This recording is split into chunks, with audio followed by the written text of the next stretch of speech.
Okay, welcome back to another episode of the Shed Geek Podcast. Got Dan here with me today, coming to me all the way from Las Vegas. How cool is this, and what remote podcasting can do, and just the communication that you can have with people all across the world continues to amaze me, and that's maybe kind of what we're talking about a little bit today. Is the advances of technology and just how they help. And I love to get an outside influence from the industry to look in and kind of talk about what they do and how that could maybe help shed seller or someone in the industry. So Dan, just introduce yourself, if you don't care, to the audience a little bit about who you are and what you do. Sure. My name is Dan Steele. I grew up in Detroit, Michigan. Ended up out here in Las Vegas about 10 years ago. I got into tech working on a kids product called Silly Bands in 2009. We went from zero to $100 million in sales without spending a dollar outside of social media. I built a social media strategy and stuck around to help build technology to deal with the scale of the sales. Much like the person who invented the Chicken McNugget, I didn't get rich from that project, but it helped me build a career in technology.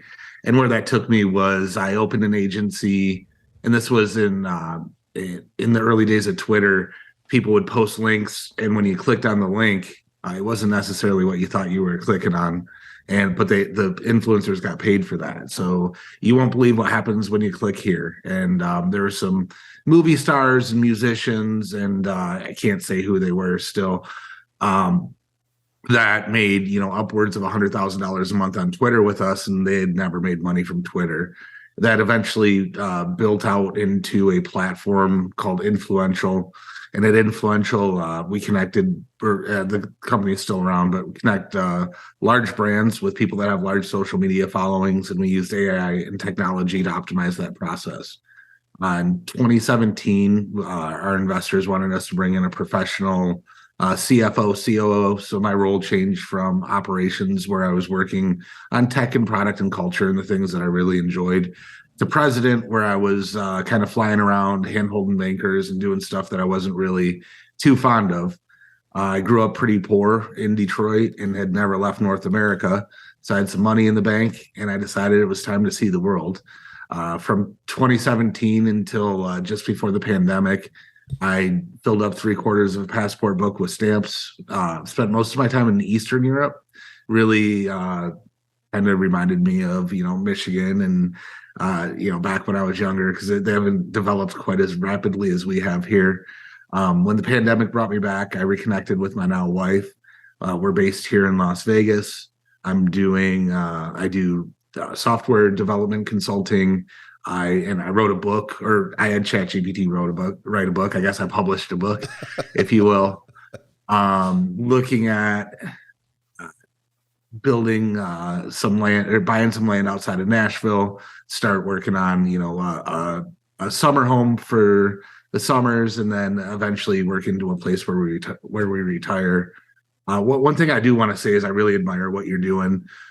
When I talk about social media and how the internet has changed things, I think about when I was a kid, we only had 9 TV channels. So you'd have to turn it. I'd have to hold the rabbit ears for my dad when we wanted to watch the Canadian hockey games.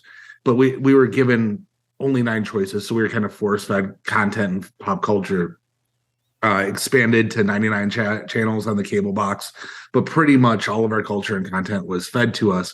And as the internet kind of democratized everything, you got to very niche things where I could learn about things. I could hear from experts about the things I wanted to learn about. And I'm honestly looking at tiny homes and shed builders for my land outside of Nashville. So this has been a topic of interest, and I really appreciate what you're doing, feeding content to people who really want to hear it. Oh, absolutely. Appreciate that. Such kind words, and wow, what a great bio there that you have. So many things that I can resonate with. First of all, love Michigan. Absolutely beautiful. Anytime I get a chance to go up there, there's some shed builders up there that I've had a chance to visit, and they're just really awesome people. And then like the chicken nugget. I love the comment, like the chicken nugget. Unfortunately, didn't work out for me on that part. I love, so even whenever I watch television now. I watch documentaries. I watch it almost in the sense of gathering information. I mean, even Hollywood is gathering information. I mean, the movie's telling you something, right? The TV show's telling you something. There's a overarching always message to some extent in there, and it's trying to resonate with that. So I watch things for educational purposes now. Documentaries have become one of my absolute favorite things to do. I'm just maybe addicted to Netflix documentaries, Discovery documentaries. I love them for the information that they have. But then audiobooks, right? Love listening to audiobooks while I'm going down the road. I have to change that into music every now and then to help change my mood, just depending on how much I'm traveling and where I'm at in the moment. But and then podcast. And why podcasts have become such a big part of my life, not just because I'm actually hosting one, but because I mean, I think of broadcast, right? And everybody talks about like media and all these different things. And podcasting really brings such a close knit, a very niche, if you want it to be, possibility with information right to your front doorstep. I mean, you can just throw your earbuds in and listen to a podcast, whether you're a hauler, whether you're building, whether you're selling, whatever it is. And hopefully, continue to bring guests on like yourself that entertain and are educational and offer some value that you might not otherwise get. I told someone the other day, they said, thinking about starting a podcast, what should I do? And my first response was, you shouldn't. Like, if that's where you're at, you know what I mean? You shouldn't. You need to find something you're passionate about and maybe, niche down and really focus on how you can add value. And for me, that means adding value that's free. And I do sell advertising on the show. So, I mean, that's the revenue stream, right? So continue to add value, get in front of people. And again, it's very B2B model. I really want to hit that B2C model so that you as a customer at some point, like you said, looking for tiny homes in Nashville, and what a gorgeous area. We kind of talked off air about that Murfreesboro area, and I've got family down in that way, and tons of shed related businesses and just different things in that area. So I want to connect with you farther for sure, but I can identify with what you're talking about. Growing up poor, I get it. And having opportunity find you through just hard work and dedication. It's kind of fun. So didn't grow up a techie person. That's where we maybe are a little bit different. I'm learning it now. I'm actually starting to take on my own editing in many respects to the show. My wife's going to join me full time, hopefully here in the summer. So a dream come true is maybe me and her getting in an RV and traveling around and getting to meet shed folks all across the country, right? Interview them. Well, with I don't know if you've looked at Starlink. Vaguely. From Elon Musk. Yes. So he deploys a bunch of satellites in the air, and he's creating an internet that is decentralized around the world. But they just released a RV product, so you'd be able to live stream from inside your RV and have probably the same kind of connectivity that you have at home. That's especially awesome. Being in rural Illinois. Yeah. What's it called? Yeah, it's exciting. Starlink. Yeah, Starlink. What did you say? There was an RV side to it. What was that called? Yeah. No, it's just if you go to the Starlink site, they have a unit. I think the unit's like $300 to $500, and it's about $100 a month, and you get 50 down and 100 up. I think. That's amazing. So not too bad for a satellite. I remember when my mother lives in rural Michigan now, and we tried doing satellite internet, back in the early 2000s, and it was like being hooked up with a can and a string.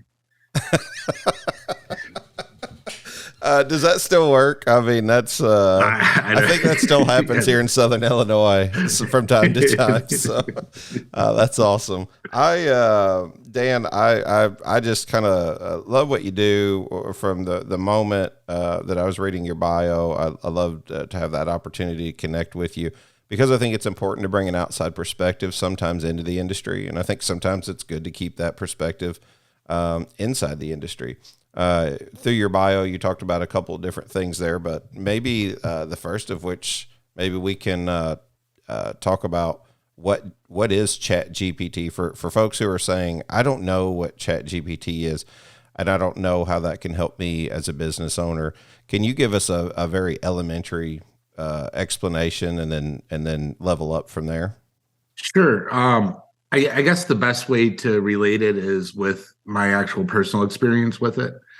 So while I have a career in technology, I haven't written a line of code. Back when GeoCities and AOL, I tried making a website that was really not very aesthetically pleasing. But as far as actual technical ability, I have none. Uh, and I've always had to partner with people who have technical ability. Now, fast forward to 2023, I spend a good bit of time just volunteering with a nonprofit here called Startup Vegas. One of the co-founders from Influential, the technical co-founder, and his best friend from college started it. So I go in, I moderate. We run a couple different events, but I moderate about a 200-person pitch event where startups come and talk to the audience. And after that, I found myself working with a lot of startups, maybe spending 5-10 hours a week going over their pitch decks. A pitch deck is when you're raising venture capital. You have to give the venture capitalist something to look at. So I spent a lot of time doing that, and I repeat a lot of information, but I never had the time to sit down and write it. So with the invent of ChatGPT, so what ChatGPT is, it's a natural language model. So you can basically say anything to it, and it's been fed almost every website on the world it's read. It's been given, almost every book that's been created, so it understands language very well, and it teaches itself how to optimize itself, and it gives you information and answers. So in a very simple way to utilize it right away would be to open it up next time you send an email, type in optimize this email, and then paste your email in there, and it'll give you pitch perfect email in perfect English. So that's a very basic way. Now I have all of these hours and hours of lessons that I've taught to people. I have emails that I've sent. I have documents that I wrote. I've been able to paste those into ChatGPT and basically build out scripts for videos. And those videos I'm able to use a different company. And also I'm not sponsored by anybody. These companies that I'm talking about, I actually use in my day-to-day life. There might be better options out there and I'd love to hear them, but this is just who I'm using. So I'm able to take these scripts that ChatGPT helps me write much quicker than if I was writing them myself by inputting a lot of information. It spits out the scripts and then it makes a video. So I just put together a 32-part course on everything you need to know when you start a business. It's a little clunky. It was my first course. I have a lot of room to learn and grow there.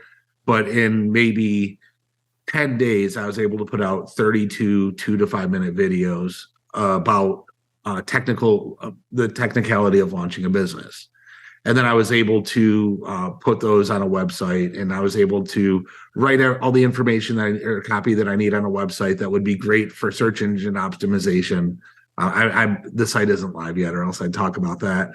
But I was able to take this idea of wanting to help people start their business, and the idea of wanting to digitize everything that I've learned over the 25 years that I've been doing business, and put it out there for the world.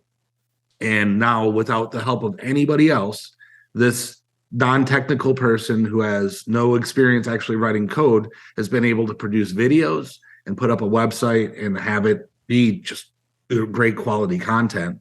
And that's, I think we're just scratching the surface with ChatGPT on that. You say one of the keys there at the end is helping to produce videos. One thing that I think is severely underrated. So I'm very transparent, like on my show. I live very publicly. So for me, I believe that people work with people that they trust, right? So to me, it's building that trust through communication and being able to talk through the show. I'm surprised even from the audio perspective of how, so like advertising has moved very quickly. I'm surprised at how video advertising, we've created a couple of videos, but how it hasn't really taken off more, especially for, that's an area that can be used for shed manufacturing, shed building, shed selling, but then also suppliers of sheds. Video is a secondary form of communication in my eyes. So it's an area that I'm really focusing on right now and trying to sell to the industry to some extent, and hoping that they will respond to that. Why is it important, and why is video the future? And you're using ChatGPT to help create those video scripts, so you see the value in video. Can you speak just kind of to the audience on why that you might want to produce more of that content? Right. So, and just to clear up one point, I take the copy from ChatGPT and I use a company called Pictory.ai. It's like the word victory, but with a P.ai. And they take that script and they turn it into a video for me. And they use the OpenAI model. So they pay OpenAI, which is the foundation of ChatGPT, to produce a video, like read the words, pull in images that look correct, and then they also have voiceovers. So I'm using a nice British lady named Amy to do the voiceovers because I think British people sound smarter than I do. I love it. Video. Tom Burbage, one of my audience members, Tom Burbage, he was a former guest. He'll really appreciate your comment there. So video, people are visual. That's why we saw, like Instagram take off faster than Twitter, besides the politics and everything behind it, which I'm sure isn't too interesting to this audience. The people like being visually stimulated. So, TikTok, which was formerly Musical.ly, that was just around music, but it was short form video. Once they cut out the music base and they just stuck with short form video, it just took off. I was reading, I think the open rate of emails with video in it goes up by 40% if you had a video in your email. Wow. So I guess a good use, just another good use of OpenAI and ChatGPT is a friend read my book and he's a realtor. And he has all the contacts that he's made over the past 5 years being a realtor, and he's never been able to utilize them. So he read my book, and then he's like, "Well, how would you use this in real estate?" I said, "Well, the first thing I would do is ask ChatGPT for a list of email subjects that if I was writing a drip marketing campaign." So drip marketing is a technical buzzword, I guess, that's come up over the last few years, but it's basically just sending emails on a regular basis to your audience to try to stay in contact with them. And if the email that you send to your audience is just always is not engaging and it doesn't catch your eye, people tend to unsubscribe from that. So he had ChatGPT write a list of emails that he would write. Then he had ChatGPT helped him script the email. And I said, now you should put some video in there. And so then he used ChatGPT to write a script for a video. And then he went to Pictory and he put the video in there. And he actually got a lead and listed a house within a week of doing that from his, just from his campaign. And, he's independent realtor, not, the rich getting millions of dollars, even when I was looking to rent a house, he took the day to show me houses, a whole day. And, you don't make very, very much money on renting houses, but, he just works hard. And this is helping him reconnect with his audience, all the people that he's been in contact with. And it's helping him, build video content, which is 2 years ago was really expensive. Maybe not 2 years ago, it was 5-6 years ago. I did a video for a company I was starting. And, we had to come out, we had to shoot all day. And it cost me about $5,500 with friends that make video, that are video producers. They're doing movies now. They won't talk to me about commercials anymore. But yeah, I got a great deal at $5,500 to have a marketing video for my company. And I was able to chop it up into 3 or 4 different videos for different audiences. But now, like I said, with, we're calling it CoFounder School. I'm able to do everything by myself, except with some graphics that my wife makes for me.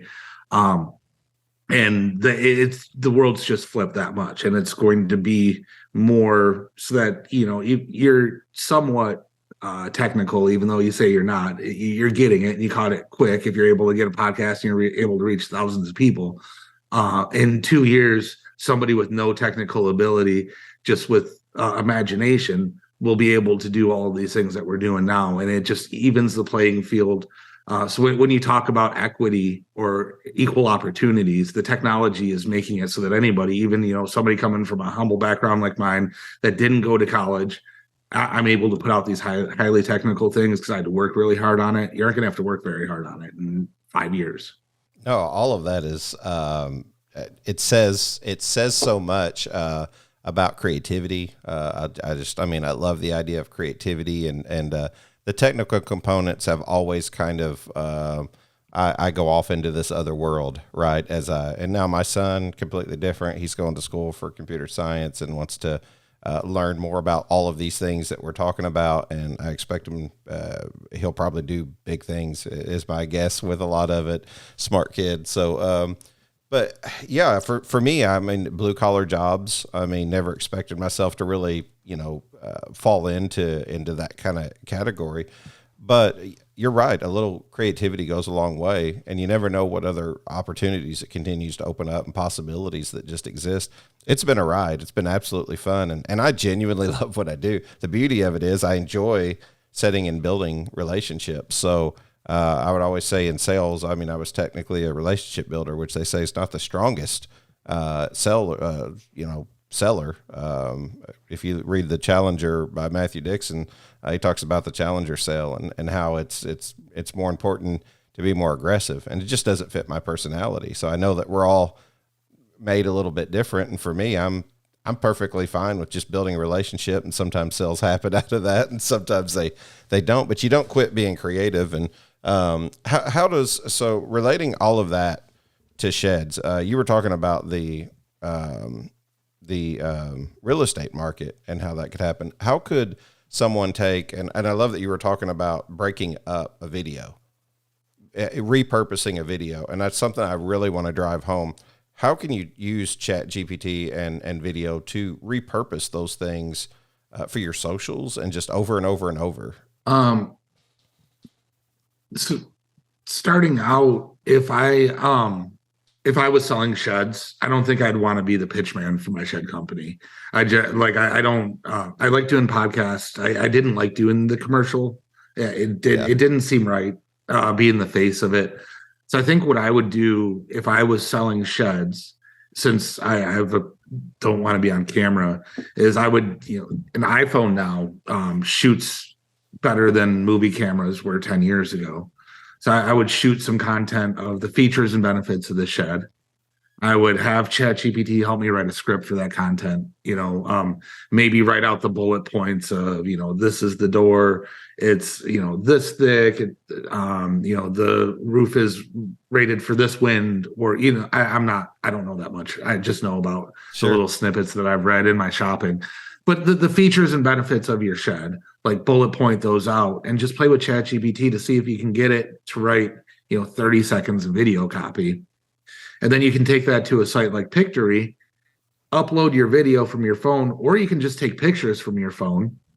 You don't even have to have a video. And then it'll just okay, here is the door. And then it'll spend 10 seconds on the door while you can either do the voiceover, or Pictory can do the voiceover for you. Okay, in this door, in this window, will withstand this kind of wind. This shed is insulated. It isn't insulated. You need this, whatever the features are. And you can have it do the voiceover for you with the pictures. And now you have yourself a 30-second video. Well, what can you do with that? You can post it to Facebook. You can put it on YouTube and put it in your emails that you're sending out to people. So maybe you have, a couple hundred customers or 1,000 or however many customers have bought a shed from you over the years.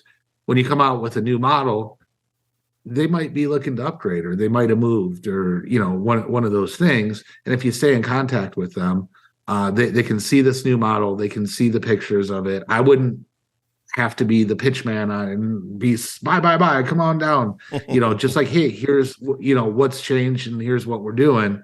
And, people are very visual, and it's much more likely that somebody would come and buy any product if they've seen it and they've heard the features and benefits, and they don't have to come down there just looking at a couple pictures, guessing that maybe it fits their needs. Man, it's just, I don't know. To me, repurposing has become sort of the primary point for me is to, you can make one video. I mean, even this podcast will be 45 minutes of conversation, but it'll be chopped full of different highlights and topics that you can just continue to put out there. So as I continue to grow personally into that field of understanding myself, I find myself sort of intrigued in something I've never really been intrigued before, but it's the simplicity that it offers. Yeah. And one thing before we get too far from video, because you have manufacturers that listen to you, it might be smart to make a video because you have a lot more resources as a manufacturer than as an individual seller or a distributor. Make a video where your sellers can put their logo on the front and on the back. It takes 5 minutes to switch out, and offer each one of your sellers a video for each product that you're putting out that they can add into their emails and take that burden off of them, because they might not be the most technical people. You could increase for a very inexpensive, you can use the same process that I just explained, have an intern do it if you want to, or you can, step up the production and make a nice video. And if you get it out to all of your companies that are selling, you can take a lot of burden off them and have your product and have a big advantage over other manufacturers that they're selling, because you'll be the person offering the video as opposed to, your competitor. Good word. I even think about the hauler in that perspective. I mean, most people don't recognize the hauling process until it actually happens, that you can get a shed delivered to you so quickly on the Cardinal Mule. I mean, it looks like no disrespect to Cardinal here if it's taken in that way, because I don't mean it that way, but kind of like a large pallet jack.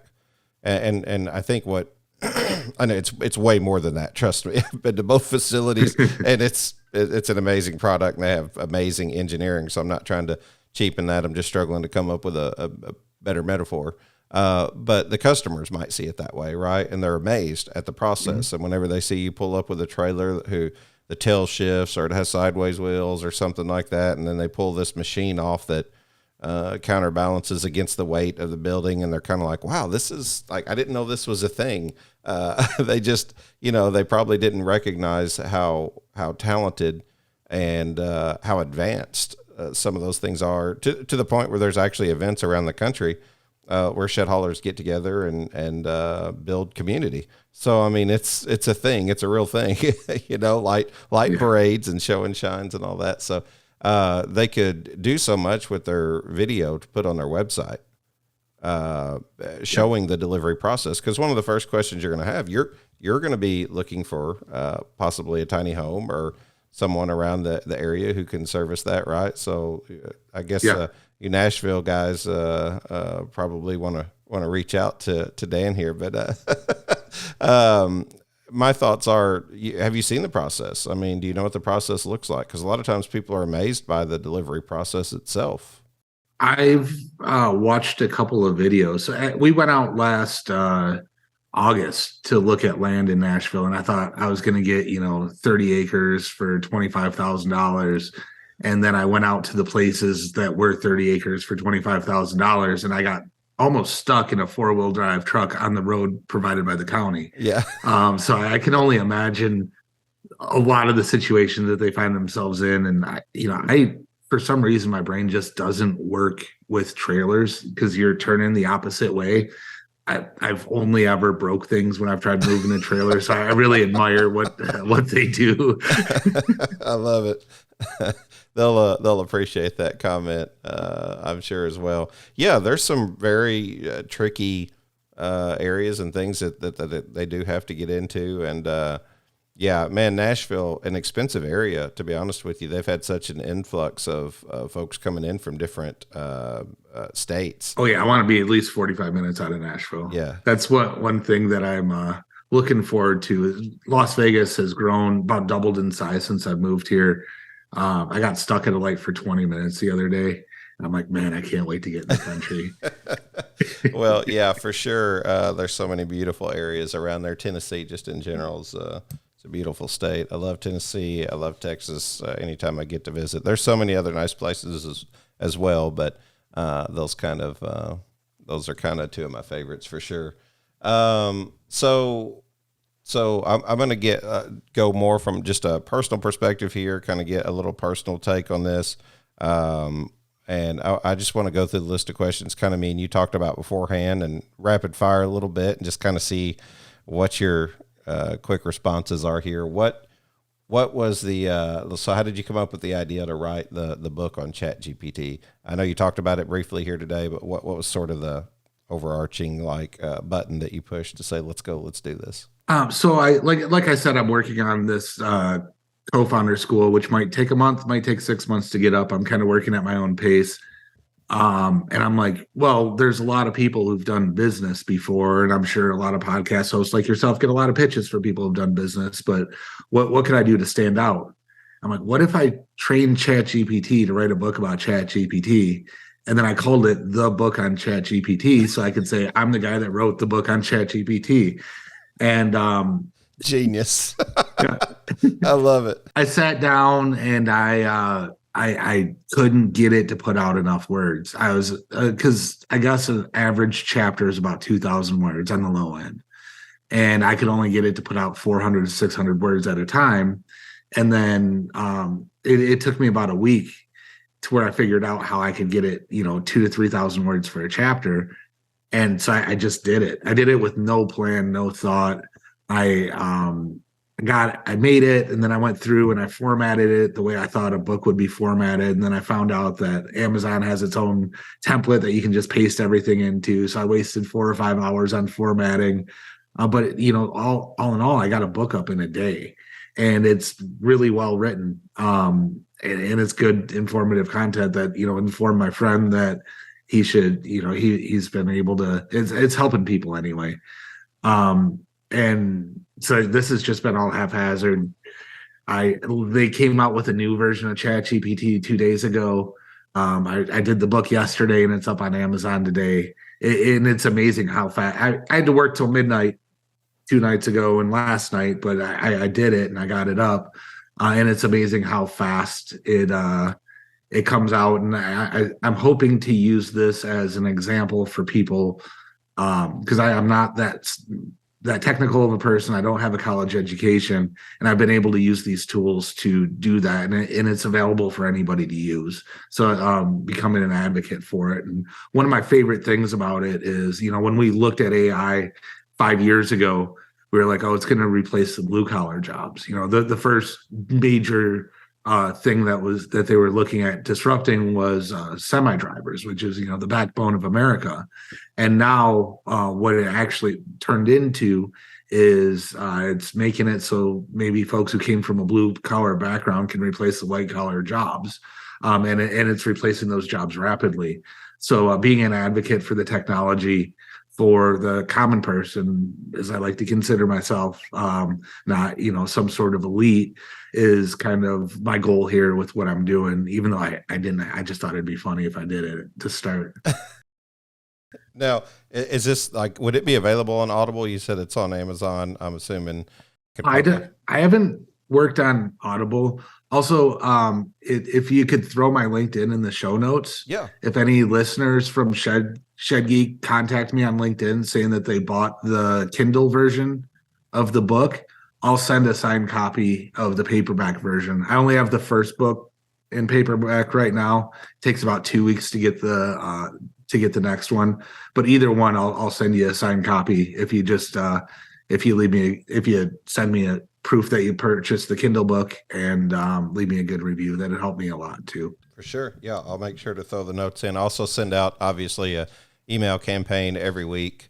You're talking about open rates earlier and things like that you constantly want to improve and add more to it. Of course, email campaign is not dead. It's still very much alive. And I hear just constantly more and more about good ROI on that. So I'll make sure that reaches about 3,200, I think, people right now, specifically in the shed industry. So I have a very narrow focus, very fishbowl focus, if you will, of people specifically in the industry who want to know more about sheds. For those who don't, I say don't subscribe.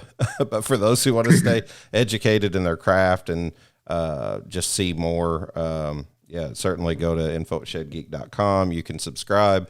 And just a little shameless plug here, Dan, while we're on that, is I'm starting to sell print digital ads on that as well too, just because it's really starting to hit.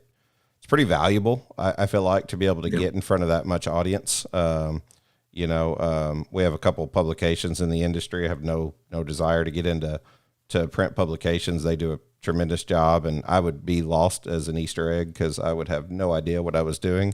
But the print digital ads, by all means, happy to talk with pricing on those. Yeah, and I can put the link in for sure to the book. What's the title again exactly? The book on ChatGPT. The book. So one thing on, I assume you have a website. Yes, sir. Yeah, it's actually being rebuilt right now, but for the third time. There's a couple of AIs out there. I think Jasper is the leading one, where you could take a video, upload it, and it'll give you a transcript of the conversation. And why that's important is you can take that transcript and make a blog post. So you and I might have said some things that a copywriter that's doing SEO might not have thought of as a way that people naturally say things. And then they search a specific term, and you might be the only person for that specific search term to come up. And you should, if you put the words from the podcast and then just a link to Apple and YouTube, you should see a good uplift in traffic on keywords that you haven't even thought of having before. Oh, absolutely. It's funny you mentioned that because I think it would have been last week's episode. I actually just started using so Buzzsprouts is the hosting site that I use for the podcast, but I use Otter AI as well, and Otter AI helps. It creates a transcript from the show. It's something I've been wanting to do for a long time. It's something I knew was valuable to do. It's also something I hadn't had the time to do because I've been so busy, which is a good thing. It's been busy in a good way, right, with opportunity. So, started creating a transcript. So for those of you who actually get the email campaign, whenever you click on the click here to listen, there's a click here to listen, a click here to watch the episode. Whenever you click to listen, you'll see it will direct you to the Buzzsprout hosting site, and you can actually look at the transcript. So if you prefer to go through and read the transcript of the show, you can do that by just simply clicking on the transcript. And I can share that through social media as well. And as you're suggesting here, Dan, creating blog posts and things like that out of it these are all things I want to keep doing. Sometimes I just have to find the time in the day to do them when you're busy editing and scheduling and just discussing calls and then traveling. Got a lot of travel coming up to New York and then Oklahoma out to the barbecue out there with Travis Parks. So that's going to be a lot of fun. And then, meeting some people down in Florida. It's just a lot going on. It's a cool time to be in Sheds, and Sheds is just kind of the vehicle that I feel like, God put me into. I feel like that's where I'm supposed to be. It could have been selling radios, TVs, or, cars or real estate or whatever, but I really just sort of had a passion for the people in the industry because it's ultimately a people business. It's a business, but it's so much more than Sheds. We're able to talk about, faith, life, technology, humble beginnings. All of those things resonate with people ultimately, I think. I mean, it's real talk, so it's going to affect, or people are going to respond to it when it's real talk. So Jasper AI, I definitely want to take a look at that. And you said Pictory. Like the word victory, but Pictory. .ai. So I didn't make it very, very far here. What was it like co-founding Influential, and kind of touch on that just a little bit? Sure. So it was, I talk to young entrepreneurs all the time, and I'm like, wow, you have no idea what you're about to be in for. We didn't know what we didn't know. We, being outside of Silicon Valley or New York, you think of Las Vegas as a big city, but it's really not in tech and venture capital. If you're not in Silicon Valley or New York City, people don't take you seriously. So we invented a whole new way of reaching an audience. And it was just a wild ride. We raised, $25 million, I think, when I was there. And I was a big part of that. So flying all over, talking to venture capitalists, something I had never done. What really made us stand out was a partnership with IBM. Long time ago, IBM made their own AI. It's called Watson, and it won Jeopardy. It's done a lot, and we were able to use that technology to go, okay, so you're Disney. How do Disney fans talk about Disney?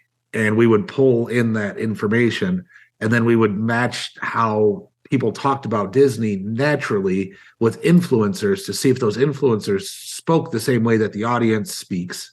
And then we would look at the demographic of the people. So, we were trying to probably reach, Disney was probably trying to reach moms, 21 to 35. So if the influencer had the audience in that demographic and they spoke the way that they spoke, we are using AI and technology to craft this marketing message that was actually getting more engagement than the people's normal posts that weren't ads.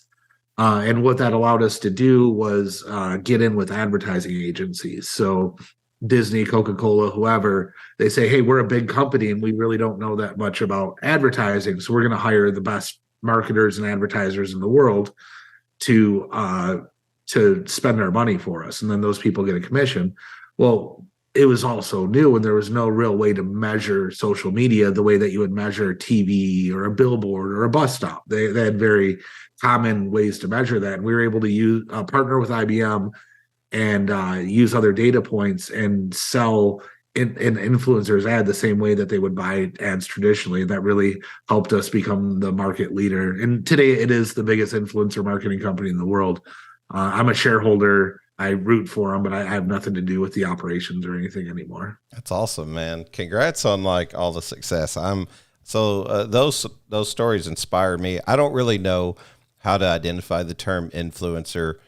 You hear that thrown around quite a bit. And I know in our industry, it could be seen as definitely a bit of a negative connotation because, we are such a faith-filled industry. The idea is to make sure to put the focus on who we believe gives us the talents to do these things. Now, with that being said, it's not stealing or taking anything away from God whenever we promote our business. I mean, there's a reason why we're working. There's a reason why we're doing what we're doing. We're trying to promote our business and not ourselves. But there's a lot of conflict in what some people would call legalism. You know what I'm saying? Inside of different cultures. So how do we all correspond with each other? How do we build cohesiveness and community inside of that? That's one thing I've tried to do here. Influencer is such a odd word for me. It's kind of hard for me to wrap my head around sometimes. So another word that people are using is creator. That's probably, you create content creator. Yep. Sorry. One thing that I think is a really important nuance between what you do and maybe somebody who does dances on TikTok and has 10 million followers is they're getting people's attention. Yeah. And with the specific niche and where you're driving intent to learn more about sheds, intent more to engage with the community, intent to purchase. So we worked with one creator. They had millions and millions and millions of followers. We spent a lot of time and a lot of effort putting together merchandise for them. So shirts, yoga pants, hoodies, everything. And they sold less than 10 shirts with these millions and millions of followers because they're just getting attention for what they do. They aren't driving any purchase intent at all. And so even though your audience may not be 10 million people, you what you're doing drives builds real value in a community and drives purchase intent. And I would argue all day long that that's way more important than, getting a thumbs up for dancing. Yeah. I love it. I'm gonna have to put out a dance video now, huh? I feel the pressure to put out a Shed Geek dance video. Who knows? You never know, guys. I love to laugh. I always say I love to have a good sense of humor and smile and have fun. What advice do you have for new entrepreneurs? What's the best piece of advice you could give outside of sheds or within inside of sheds? I mean, we also touched the carport industry. I mean, I think there are those who listen who produce metal structures and sell metal structures, and it could be furniture, greenhouses, chicken coops, playhouses, play sets. I mean, there's kind of a variety, wide metal structures, gazebos. So there's a bit of an audience that the shed I look at as the sort of the common denominator among all of these products. So, my advice is to embrace the technology. Don't run from it, because the folks who do embrace it will end up better off long term. This technology was meant to get rid of blue collar jobs, as people said, but it's not. It's really getting rid of it. It's given everybody fair access without having a super technical background, and it's really, really exciting if you just kind of pay attention, see what the trends are in big marketing and big sales. Now you have the tools at your fingertips to do it yourself without having to have $1 million budget. So it's for the same reason, and I mentioned it on the show before. I embrace self-checkout at Walmart. I get so tickled at the folks who say I absolutely will not use it, mainly because if they usually come back with it's taking jobs. And trust me, if you've got a reason to be unhappy with Walmart, I'm sure they've given plenty to pick on, but probably being the largest employer in the world and making the argument they're stealing jobs from people. It's probably not the best argument.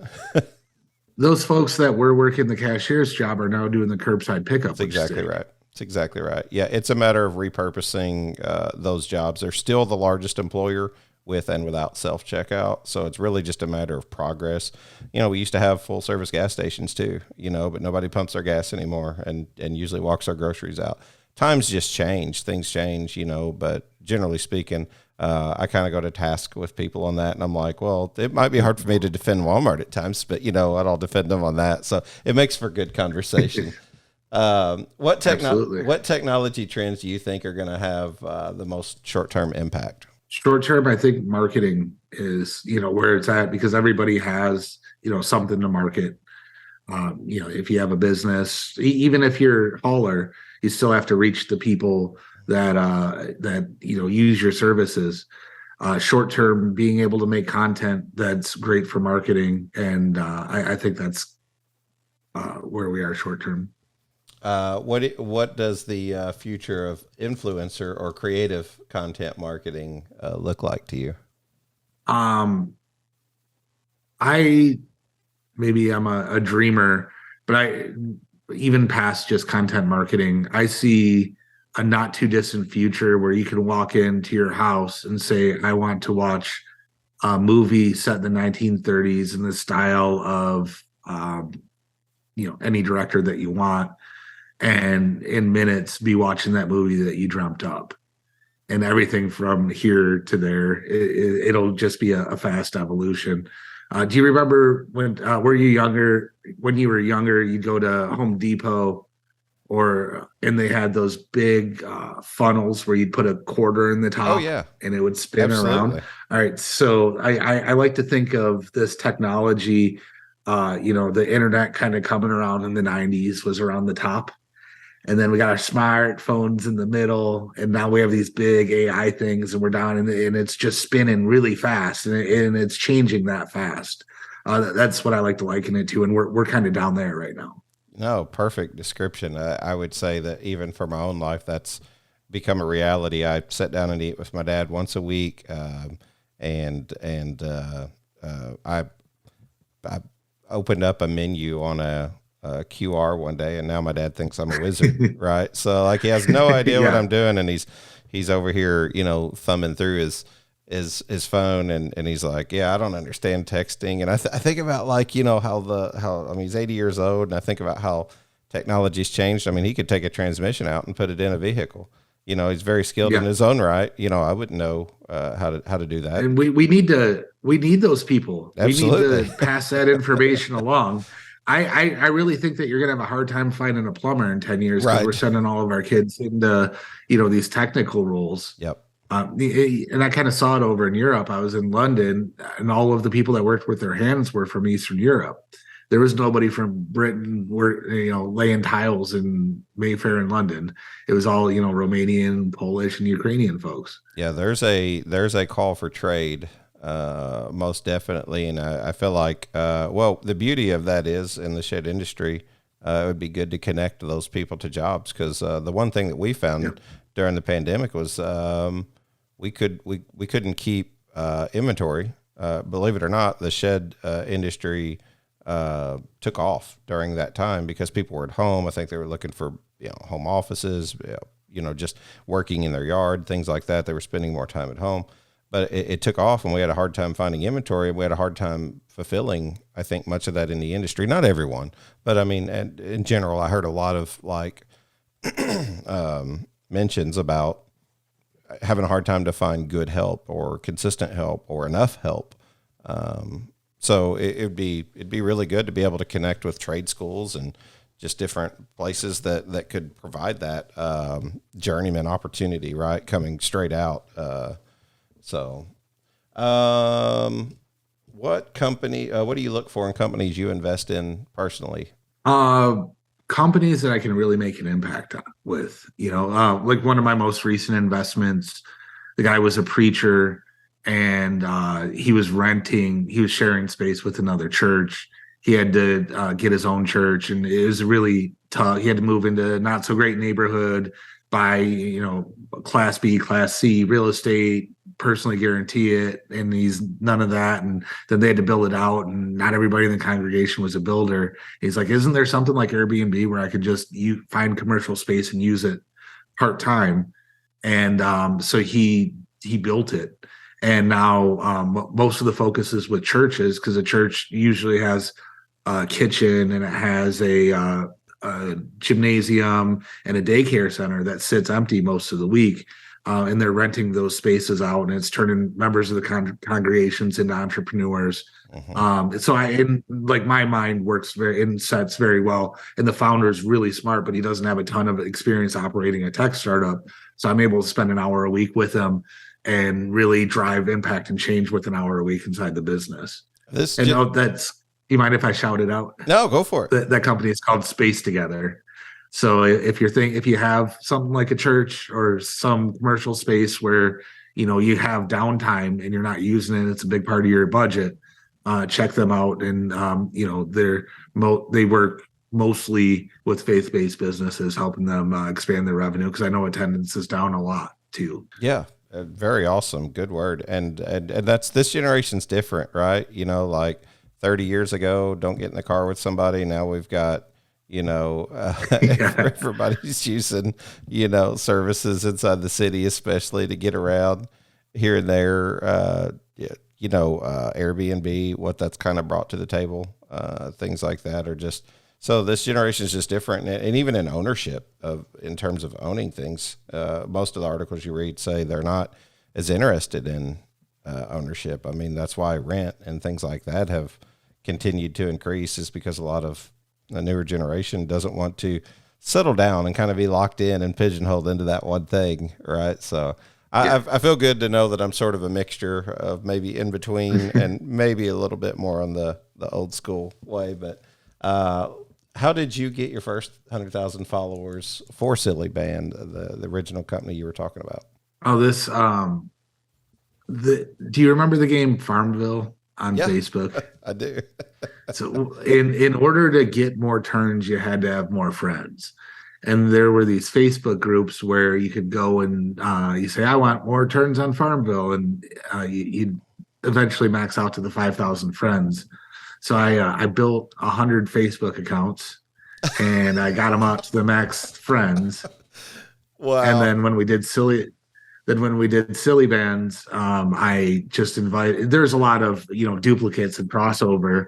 But the first week it got to 35,000, and then people saw the product, thought it was really cool, and it went viral. It was the first company that wasn't publicly traded like a Nike, like straight on a stock exchange, so private, to hit 1 million followers on Facebook. So that was some work that I was proud of for sure. That is awesome, man. Yeah, there's some listeners that have a couple Facebook accounts, especially those that are in the selling realm. I'm sure they know all about those alternative accounts.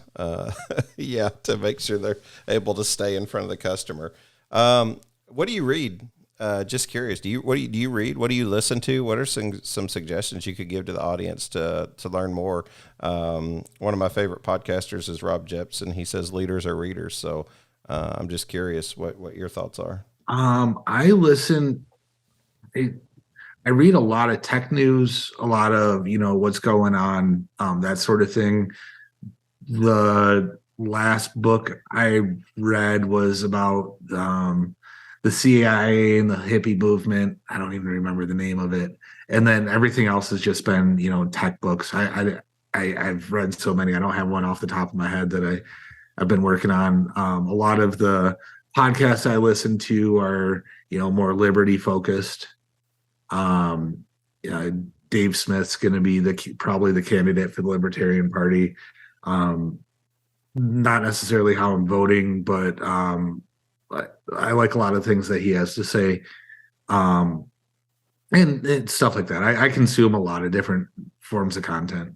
I love it, man. I love it. Dan Steele, the book on ChatGPT. It's been a pleasure having you here. Hang on here, and I'll end the recording, and maybe I can chat with you for just a second before we get out of here. Sure. Thanks so much for being on the show, though, man. Really appreciate it. Yeah, pleasure.